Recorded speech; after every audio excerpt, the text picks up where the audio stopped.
background music to get things going. Andrea, Beem, good morning. I'm going to turn it over to you. What's up? I'm so excited to see everybody today. Oh my gosh, we had to get a little excitement in here this morning. I don't know about you guys, but it's Wednesday. It's a short week. Had to get a little energy happening so that we can have a fantastic meeting this morning. I don't know about you guys if you saw the title of what we're going to be talking about today, but we are going to be talking about helping your clients convert at a higher level and being able to walk them through some tough stuff, right? I'm going to give you guys a little ammo to use when you're talking to your clients. Anybody feel like they could use a little ammo right now? Anybody feel like they need a little help getting just across the finish line a little bit? I'm so stoked to see all of you guys. Good morning, Randy. Oh my gosh, Kenny, what's up? I haven't seen you in a hot morning. Good morning. So excited. Russell. All right. I am going to jump on in and get us started.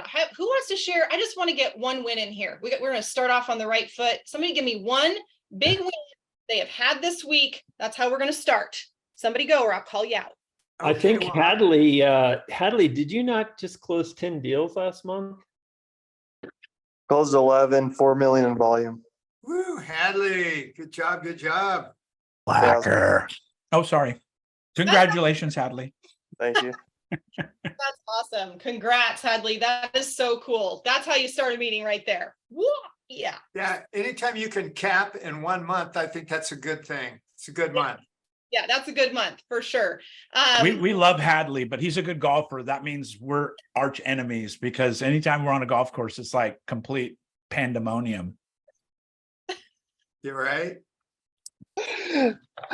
All right, Randy, we'll settle it in a week. We'll settle in a week. Yeah. And, I don't want to throw you under the bus, but he asked to stay with me when we're in Tahoe. He's like, do you mind if I room with you? And I'm like, no, I don't. It's cool. I mean, that's how close we are. That's the kind of love we have here at EXP. I just want to embarrass him because didn't you just reach Icon as well? Yeah. Icon. And then you capped out in your first month. Well, I speak up, dude. Come on. You got the limelight. Yeah. No, I iconed a while ago. I don't know, back in May or April, and then basically capped in 1 month, which is nice. So just solid, good energy. I don't know what the market's doing, but I just feel like I've had good energy lately, and it just go with the momentum. Let it push you, whether that's in production or attraction. So I'm just using that momentum and kind of thriving off it right now. So it's good. Love it. I love it, man. Thank you for all you do. And I'm glad to be partners with you. Every company out there is trying to get Hadley to join them, right? And he's staying with us because he loves how we treat him on the golf course. Thanks, Andrea. It's all about the golf game. It's all about the golf game. Real estate. What? Congrats, Hadley. That's super awesome. All right. Well, we have got a finite amount of time together today, and I want to really be able to pour into you guys some things, some nuggets that are going to be able to help you with your clients this week. So how many of you guys know what the biggest complaint is from consumers about real estate agents? Number one complaint. They never answer their phone. Never answer their phone. And who said communication? I did. Yeah, Don's right. Communication is the number one complaint that consumers have about real estate agents in general. So communication's probably pretty important. Is that fair? Pretty important in our industry. It's important in every industry, but it's pretty important. So just a quick introduction, you guys. My name's Andrea Beem. I'm one of the leaders here on this call. Today, I'm going to be teaching you guys a little bit about language of sales, a little bit about some little tricks of your language that you can use to help consumers come around to what you're trying to help them with or to convert them to making a decision. So you guys have probably, how many, let me get a roll of hands. How many people have been in the industry for less than a year? Few of you. How many more than a year? And the rest of you. Okay. All right. Perfect. So I've been in this industry for about 16 years now. Have learned through the school of hard knocks, a couple of things to say and a couple of things not to say. I have run a team for 14 of the 16 years and am a 2-time icon agent and have only been with EXP for about 2 years. So just hit that icon status for the second time this week. So Congrats. thank you. I remember you called me going, is all this stock in here mine? And I'm like, it's all yours, girl. It's all yours. What is happening? This is so What's awesome. happening? So there are some things I've learned to do, some things I've learned not to do, and that is just a small background of just where my experience comes from. So, but I don't want to spend time on me today. I want to spend time pouring into you. How many of you guys, if you know that the biggest complaint is lack of communication, how many of you guys have heard the saying, he who asks the questions controls the conversation? Everybody's kind of heard that statement. If you haven't, this is the first time, well, there's your first nugget. He who asks the questions controls the conversation. The first time when you guys are doing a listing consult or a buyer consult, or you guys have a brand new lead on the phone that just came through, how many of you guys would agree that that is the worst time to figure out what the heck you're going to say to them when they start obliterating you with questions, right? Or objections, not just questions. That is the worst time, because then what do we sound like as agents, right? We're just kind of blubbering along, not really sure what to say. And so what do? We immediately go on the defense, right? Oh my gosh, I got to prove my worth. I got to prove this. I got to show them why they're wrong. And we're going to talk today a little bit about why that is like the worst thing that you could do, is try to convince someone. That is the hardest path to getting them converted. Okay, that's the hardest path. Who wants to know an easier path? Oh, good. We got a few hands going up. Sweet. Okay. So, little story for you guys. Anybody heard of, and I'm probably going to mispronounce her name. Anybody ever heard of Dara Thomas or Torres? I'm sorry, Dara Torres. You guys ever heard of her name? Okay. She's a 10-time Olympic gold medal winner. And she's a swimmer. 10 times. Anybody in here have 10 Olympic medals? No? Okay. She's pretty awesome. All right. So she practices her swimming 25,000 meters a week, right? 25,000 meters a week. That's just to prepare for just one single 50-meter race. Okay. So equate that to one listing presentation. That race only happens once every 4 years in the Olympics, and she does 25,000 meters a week to prepare for one race that only happens once every 4 years. Right? Insane amount of practice. Let's take SpaceX, for example. 6 years. It took them 6 years to launch one flight, which lasted for 60 seconds and failed, and it took them 4 more attempts before they actually succeeded, right? 6 years of practice and work that went into that being able to launch. So my question to you guys, all you agents on here, is what is the craft that you need to hone? What is the craft that you need to hone? And I mean, spoiler alert, we just talked about it a second ago. It's the #1 complaint. Communication, right? So if communication is the #1 complaint, and we're looking at the amount of practice, you guys, you're all corporate athletes. You just don't even realize it. You're corporate athletes, and you just haven't realized it yet. Your craft is communication. So it's probably safe to say that practicing communication is a really key component to the career of choice that you guys have chosen, right? Being in the real estate field. So if we're going to hone that communication, it's safe to say we probably need to practice a little bit. How many of you guys practice? Honest. How many of you guys practice on a regular basis? I got 2 hands. How many of you guys want to be great real estate agents? Okay. You want to be great real estate agents? The number one thing I can tell you to do getting off this call is to go plug into your calendar 15 minutes a day, 20 minutes a day of practicing how you will handle different things that your clients say to you. One of the misconceptions I think that a lot of agents have is that we see our calls or our connections as either like a pass or a fail, right? Well, I made a phone call to this lead, but I didn't get the appointment. Failure. And we walk away, right? And so what I want you guys to think about it more like a football game. When you guys are making phone calls or you're door knocking or you're doing open houses or you're calling your sphere or you're calling, you know, paid leads that are coming into your system, whatever it is, I want you to think of it like a football game, because too many of us treat it like a one and done, right? It was a one phone call and it was either a pass or a fail. Either I got the appointment or I didn't, and there's no middle ground. And yet, how many of you guys have ever watched a football game? Please tell me more than one of you has watched a football game. Oh my gosh. Okay, we got a few of you in here that have watched a football game.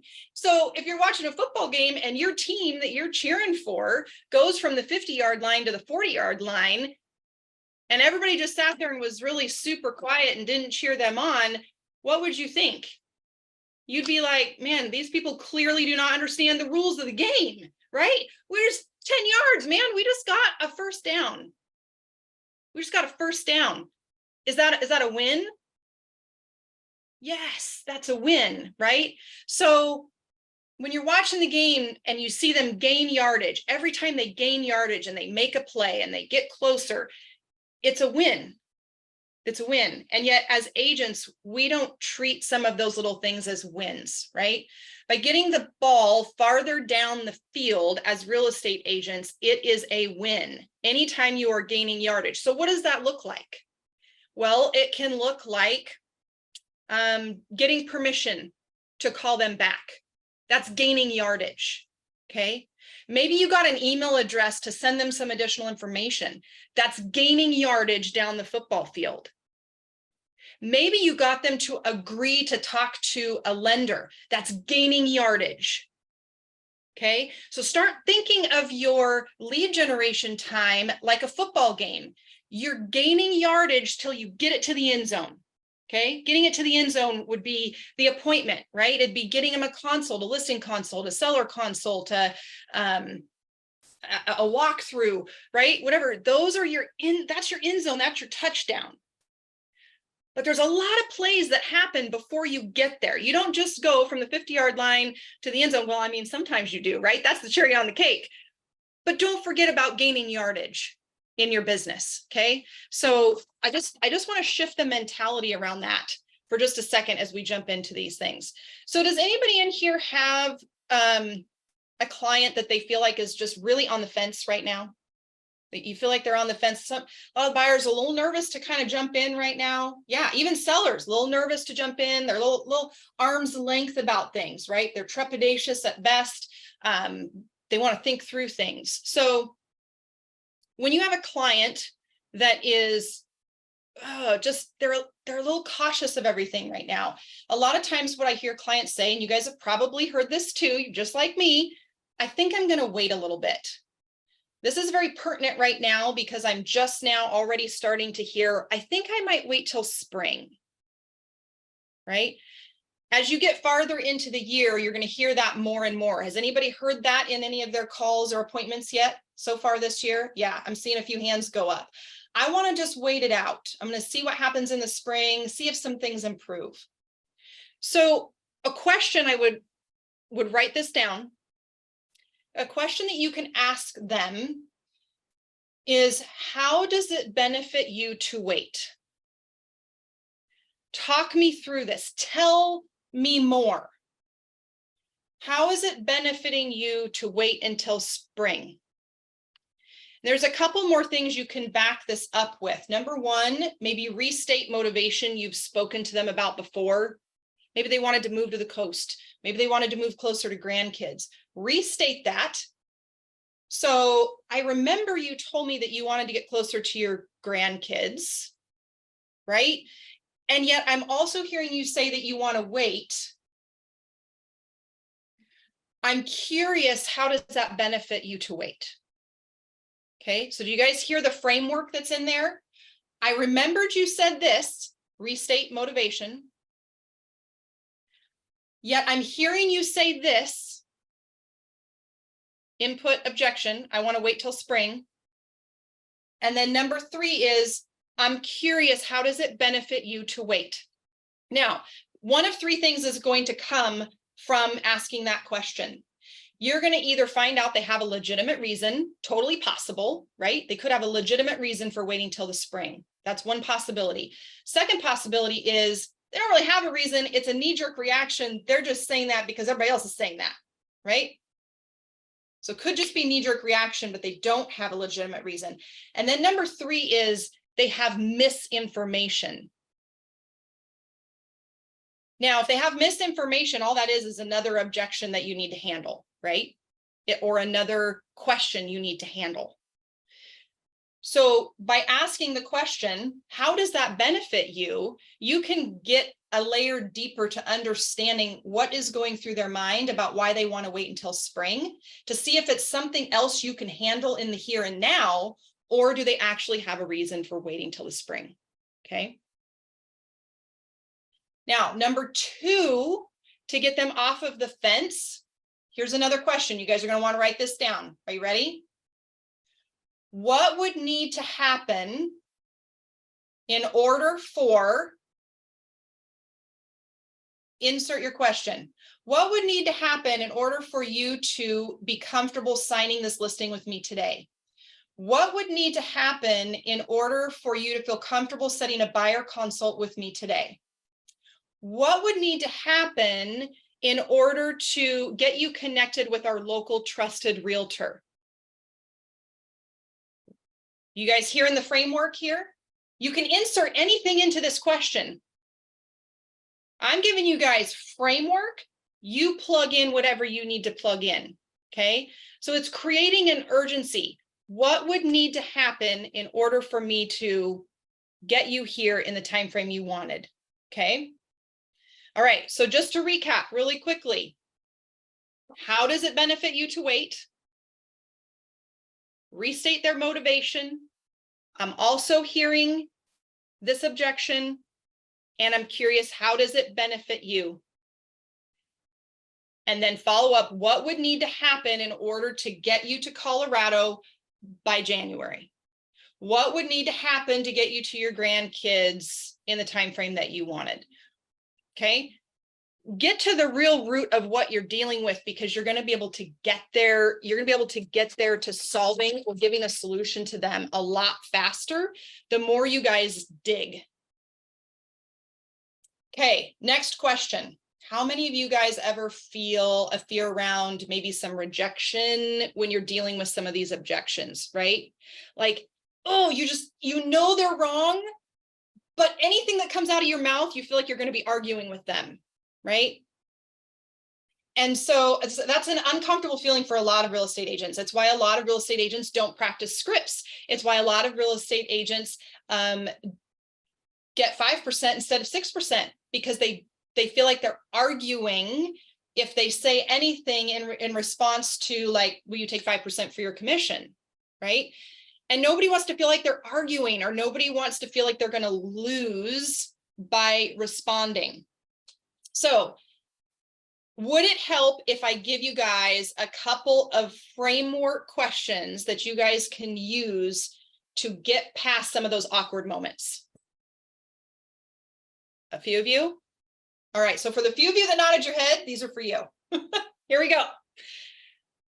I'm not sure if it's for you, but. I'm not sure if it's for you, but. Here's how you use it. Again, I'm giving you framework. You plug in what you need. I'm not sure if it's for you, but when the time is right, I would be delighted to help you get the best price for your home. I'm not sure if it's for you, but there's an open house on Saturday, and I would love to have you join us.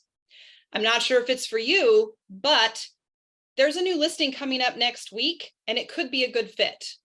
Not sure if it's for you, but I have a great resource who I think you should speak with if you are thinking about refinancing. Do you see how the framework it's just that, it's just framework. You plug in any statement you need to use, and it's what I call the rejection-free approach. Not sure if it's for you, but here's this thing.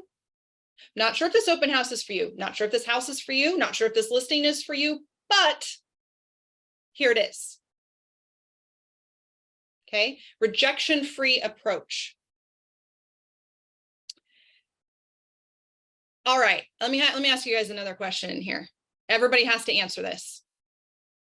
How many of you guys consider yourselves open-minded? Most of you, all but like 2 of you. Hey, at least the 2 that didn't raise their hand, you know, you're being honest. All right.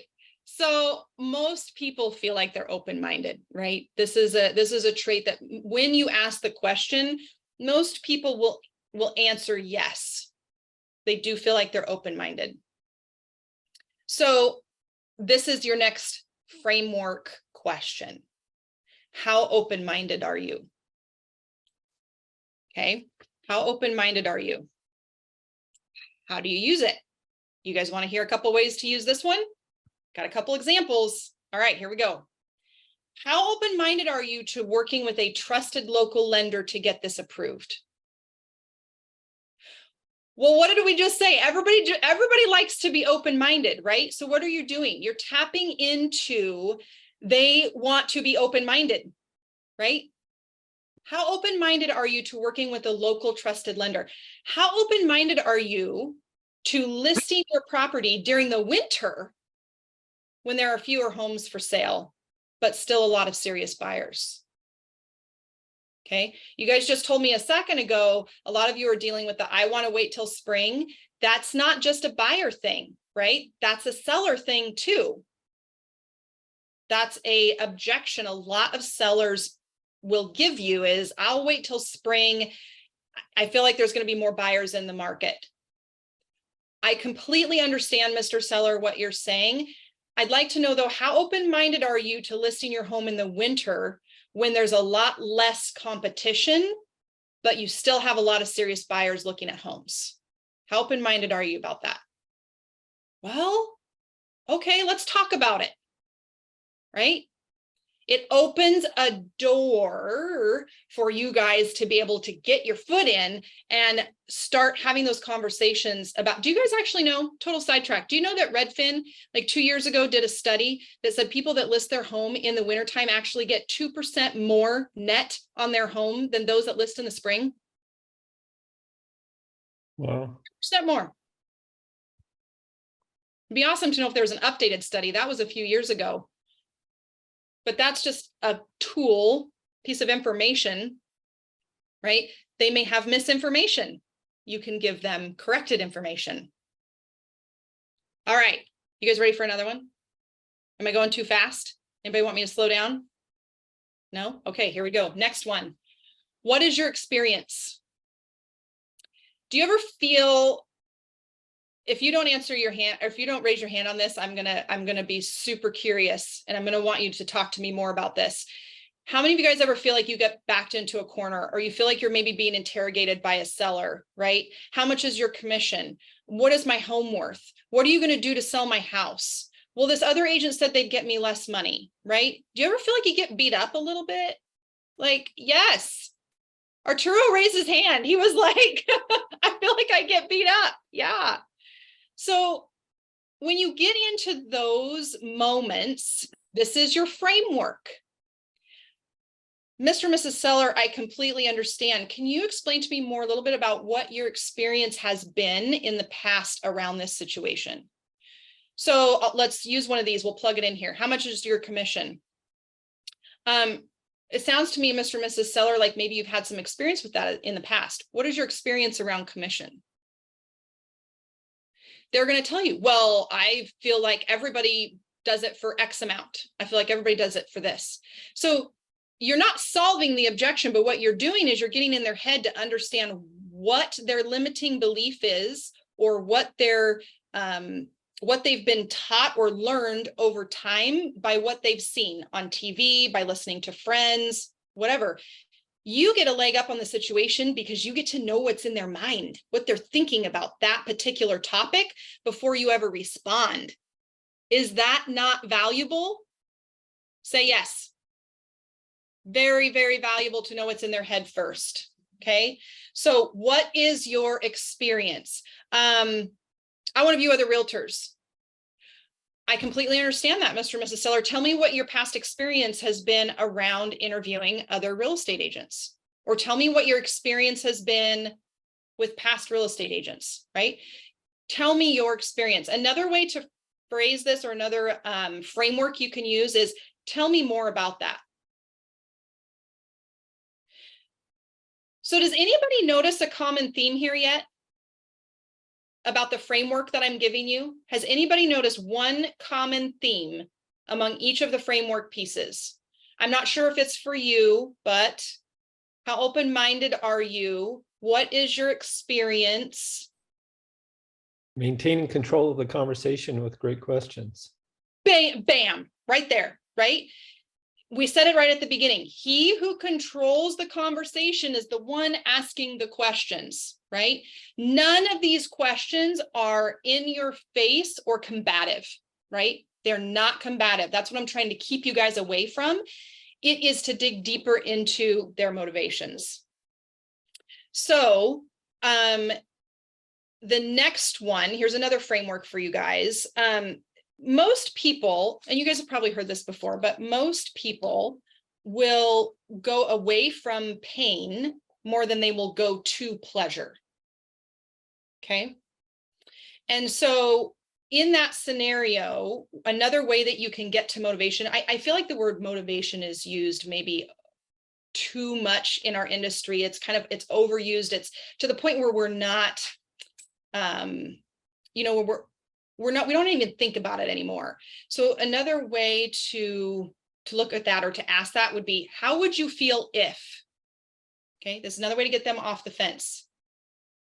How would you feel if we didn't get this home, if you lost out on this home? What you're doing is you're creating either a negative or a positive. This framework can be used either way, but it's how would you feel if your home didn't sell quickly? How would you feel if someone else beat you to your dream house? How would you feel if you lost this buyer who just made an offer on your home? I realize it's not full price. And how would you feel if you lost this buyer? Do you guys see how not being argumentative, you're not telling them what to do. Nobody wants to be told what to do. They all want to be informed about the decisions that they're making. And what you're going to do is help them with that. But you got to find out how they feel, right? How do they feel about if they lost that buyer? All right. Next one. Next phrase, write this down. How certain are you? So you guys, one thing that we do as real estate agents is a lot of what? Negotiations. Do you ever feel like, again, you're getting beat over the head with negotiations back and forth and back and forth and back and forth, especially now more than the last 2 years. But for negotiation to happen, there must be an air of uncertainty in the mix, in the communication. And so in all the potential situations that you face, you hold the ability to open up this possibility of an alternative course of action. But in order for that to happen, there has to be an air of uncertainty. So what does this sound like? How certain are you that this is not the best offer that you're going to receive in this market? How certain, I'm sorry, not how certain are you?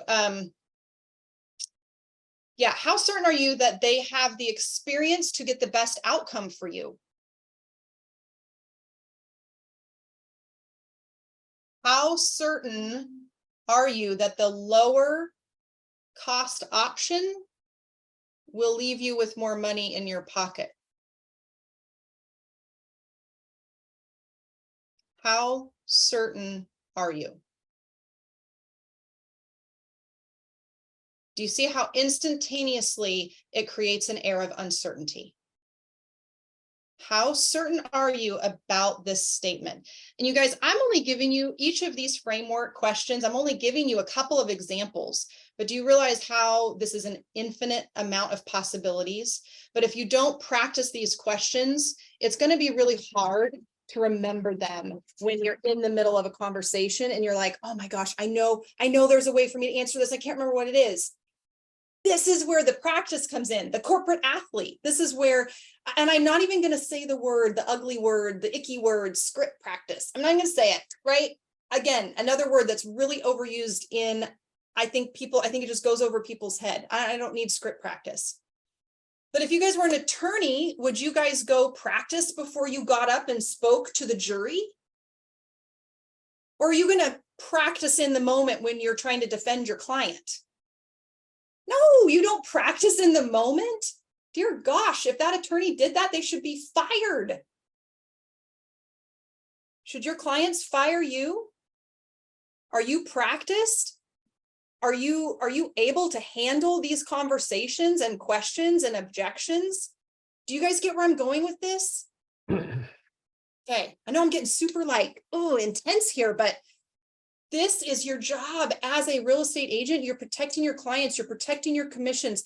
You are doing the best job possible. And the way you do that is you practice. Okay. Okay. So that being said, how much time we got left here? Don, do you have a clock? Or Tom, one of you guys let me know how much time I got. It's 9:34. Okay. Oh, perfect. Okay. So I've got time. I've got two questions that came through to me that I want to answer really quick. So somebody said, what do you do when somebody says one thing, but they do another thing, right? They say one thing to you, a lead you have on the phone. They say, oh, I'm going to call the lender, but a week later, they haven't called the lender. I'll just use that as an example. Maybe I don't know what the particular scenario is that this person's talking about, but when they say one thing, but they do another. So here would be my recommendation. Kind of goes back to what we talked about earlier. Number one, you're going to remind them of your motivation. You're going to call and say, hey, I remember that you said you wanted to talk to the lender to get a game plan put in place, right? So that you could downsize and travel. And then you describe the noticed behavior. You don't call them out. Do not call them out. You say, I've noticed that we didn't get together, or I noticed that you and the lender haven't been able to connect, or I noticed that you guys weren't able to meet the other day. You just notice an observed behavior, okay? You're not calling them out on it. You're not making them feel bad, right? That's not what this is about. I remember you said this, restate motivation. What I've noticed is this, we didn't get together on this appointment. And then you ask the question, talk to me about what's going on with that. Tell me more. Is there something I can do to help? Okay. So when you want to get out of those awkward situations of like, okay, well, they just ghosted me or they just no-showed, right? We all have those. We all have the no-shows or the not returning of the phone calls, or we had an appointment and, we all have those things that happen. So when they say one thing, but they do another, you just restate what the motivation was they said, and then notice the observed behavior or state the observed behavior, not in a condescending way, right? You're just, hey, I noticed we didn't connect. And then ask the question. Talk to me about what's going on with that. Talk to me more. Okay. There was, I think somebody looking here, there was another question. Somebody said about, I'm really busy. So when you guys make phone calls, do you guys ever get that? I'm really busy, or I don't have time to talk right now. So here's the funny thing. If they were really busy, I'm going to question that because they answered the phone. So they answered the phone for a reason, right? But then all of a sudden they realize in that 5 seconds, they're like, oh no, I think I'm going to get sold, right? So if you know that that's what's going on and you want to just keep them on the phone for another couple of seconds, you guys want a script to handle the I'm busy pushback? All right, here we go. Super easy because you got to do it in 10 seconds or less. I'm really glad you told me that. When is a better time? And I'm really glad you told me that. When is a better time? They're going to tell you XYZ time. And then I want you to ask one question, because you need to acknowledge that they said, hey, I'm busy, I'm going to have to go. In 30 seconds or less, can you tell me what has you thinking about moving? Okay, you're acknowledging that they're in a hurry. In 30 seconds or less, can you tell me what has you thinking about this? Okay, now the one caveat I will put in here, and this could be up for debate, some people may not agree with this. If somebody tells me twice, I'm really busy, when I say, hey, I'm really glad you told me that, when is a better time? If somebody says again, I'm busy, I just don't have time to talk, respect that and try again later. Okay, you don't want to be the pushy salesperson on the phone that all you just did is piss them off, right? Nobody wants to be that person. So if they say a second time, I'm respecting that. That's how I roll. Some people that maybe are a little more assertive in their approach might not do that, but that's just my recommendation. So I'm really glad you told me that. Acknowledge. When is better? In 30 seconds or less, can you tell me what has you thinking about moving? Okay, and then call them back. All right, those are the two that I have in here. I haven't more in the chat. Do I have any questions here? I'm going to leave just enough time for maybe one, maybe two questions. I want to make sure I'm respectful of everybody's time, because I think we've got a hard stop at 9:45. Andrea, what type of calling is your team finding to be most fruitful? Well, for us, we do a lot of spear calling, but we also do a lot of online lead calling. The online lead calling is more about getting the football down the field, right? I think getting the appointment set and the first phone call is awesome when that happens, but I think that's a cherry on the cake. When you're dealing with online leads, I mean, the majority of them are a nurture, right? They're going to be a nurture. That's just national statistics, is that they're anywhere from 9 to like 18 months out, because when they get online, they're just starting their search usually, but that's not everyone. You cannot fit everyone in a box. It's your job to feel that out in the conversation. So I would say the sphere and the online paid leads. Good. And would you agree that when you're reaching out to your sphere, especially, but even an online lead, that initially maybe you're campaigning to be a real estate resource to become their realtor of choice? If you think about it in that context, it can be helpful. Absolutely. Yes. I'm a consultant. I'm an advisor. I'm here to help you make educated decisions about your real estate purchases or sales. And I guess I'm a little different in that way. I don't approach it as being a salesperson. My job is to educate and consult and advise. And I do it in such a way that I feel like I'm just helping them be better decision makers, right? Because if they don't know what they don't know, and it's my job to help them know in an informative way, not in a combative way. Yeah. Okay, I think I've got time for maybe one question. I haven't read all of the. I want to know who's getting role play buddies, you guys. Andrea started this off talking about the Olympic swimmer, and somebody's practicing 20,000 yards a week to do a 50-meter race. And if we're professionals, we should be practicing too. I think everybody should have a role play buddy. Yeah, absolutely. I agree. It's asking those big questions, right? Being brave to know what to say and when to say it and how to say it. The thing is, you don't need to learn 500 objection handlers. You don't need to learn 500 ways of saying something. You just need to learn the framework that you can plug anything into. And if you can learn 10 to 20 frameworks, anything can be said in that. So it's you becoming a professional mind maker upper. That's what you're doing, right? You're helping them become mind maker uppers.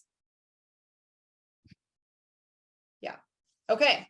Well, I'm going to end it on that because I want to be respectful of time. Dawn, do you have any announcements, or Tom, any announcements you guys want to make?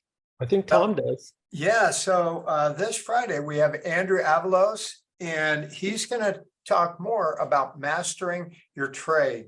And then also we have an event up at Nakoma and Tahoe. If you're interested, reach out. And let's not forget about EXPCon coming up in October. So that's pretty exciting. A lot of great stuff. Andrea, thank you so much. This was awesome. Took pages of notes. This is great. Well, with all that, y'all, you got your inspiration. Time to put into perspiration. Have a good day. Have a good week. Thanks, guys. Thanks, Andrea. Thanks, guys. Later. Good to see Thanks, everybody. Andrea.